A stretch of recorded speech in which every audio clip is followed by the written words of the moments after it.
Hi అండి. అందరికీ నమస్కారం. Welcome to my channel. ఈ వీడియోలో ఉద్యోగులకు, పెన్షనర్లకు శుభవార్త అండి. పీఆర్సీ ఫైల్‌పై ముఖ్యమంత్రి సంతకం అనే అప్డేట్ రావడం జరిగింది. దీనికి సంబంధించిన పూర్తి వివరాలు ఈ వీడియోలో తెలుసుకుందాము. సో, వీడియో అయితే ఎక్కడ గాని స్కిప్ చేయకుండా ఎండ్ వరకు చూసేయండి. అప్పుడే ఇన్ఫర్మేషన్ పూర్తిగా అర్థమవుతుంది. అలాగే ఈ వీడియో చూస్తున్న ప్రతి ఒక్కరు వీడియోకి లైక్ చేయండి ఫ్రెండ్స్. ఈ వీడియోని తోటి ఉద్యోగ, పెన్షన్ మిత్రులతో అయితే షేర్ చేయండి. కొత్తగా మన ఛానల్ చూస్తున్నవారు ఇంకెవరైనా సబ్స్క్రైబ్ చేసుకున్నట్లయితే వెంటనే మన ఛానల్‌ని సబ్స్క్రైబ్ చేసుకోండి. సో, దీని ద్వారా నేను చేసే లేటెస్ట్ వీడియోస్ అన్నీ మీ వరకు రీచ్ అవుతాయి. ఇక ఆలస్యం చేయకుండా వివరాల్లోకైతే వెళ్ళిపోదాము. ఫ్రెండ్స్, ఇక విషయానికొచ్చినట్లయితే రాష్ట్ర ప్రభుత్వ ఉద్యోగులు, ఉపాధ్యాయులకు అలర్ట్ అండి. పీఆర్సీ కోసం పెరుగుతున్న ఉత్కంఠత, ప్రభుత్వంపై ఒత్తిడి. రాష్ట్రంలోని లక్షలాది మంది ప్రభుత్వ ఉద్యోగులు, ఉపాధ్యాయులు మరియు పెన్షనర్లు ఎంతో కాలంగా ఎదురుచూస్తూ ఉన్నటువంటి పీఆర్సీ అంశం ప్రస్తుతం కీలక దశకు చేరుకుంది. రోజురోజుకు పెరుగుతున్న నిరీక్షణతో ఉద్యోగ వర్గాల్లో అసహనం వ్యక్తమవుతోంది. ఈ నేపథ్యంలో ఎస్టీయూ రాష్ట్ర అధ్యక్షుడు సదానంద గారు మరియు ప్రధాన కార్యదర్శి గజేందర్ గారు ప్రభుత్వంపై సంచలన వ్యాఖ్యలైతే చేస్తూ ఉద్యోగుల న్యాయపరమైన హక్కుల కోసం ఒక అల్టిమేటం జారీ చేశారు. నాగర్ కర్నూల్ వేదికగా కీలక డిమాండ్లు. నాగర్ కర్నూల్ జిల్లా అచ్చంపేట మండలం తంగాపూర్ ఉన్నత పాఠశాలలో ఇంగ్లీష్ టీచర్‌గా పనిచేసి పదవీ విరమణ పొందినటువంటి ఒక్కు సుదర్శన గారి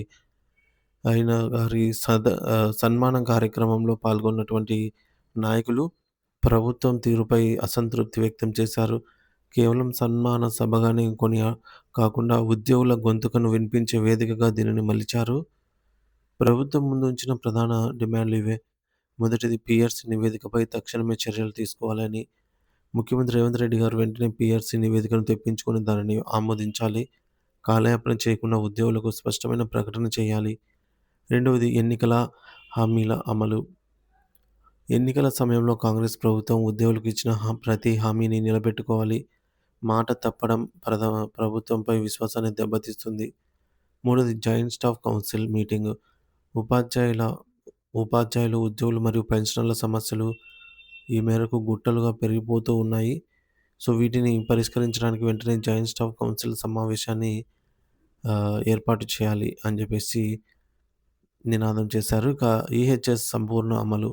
ఉద్యోగ భద్రత పథకాన్ని ఎలాంటి ఆంక్షలు లేకుండా పూర్తి స్థాయిలో అమలు చేయాలని కోరగా, దీనివల్ల ముఖ్యంగా వృద్ధాప్యంలో ఉన్నటువంటి పెన్షనర్లు మరియు సీనియర్ సిటిజన్లకు సీనియర్ ఉద్యోగులకు కూడా భారీ ఊరట లభిస్తుంది. ఐదవ అంశం ఏంటంటే సర్వీస్ రూల్స్ మరియు పదోన్నతులు. ఉపాధ్యాయుల సర్వీస్ రూల్స్ సమస్యలను వెంటనే పరిష్కరించాలి. Regular MEO, deputy EO, diet lecturer పోస్టులకు ప్రమోషన్లు కల్పించాలి.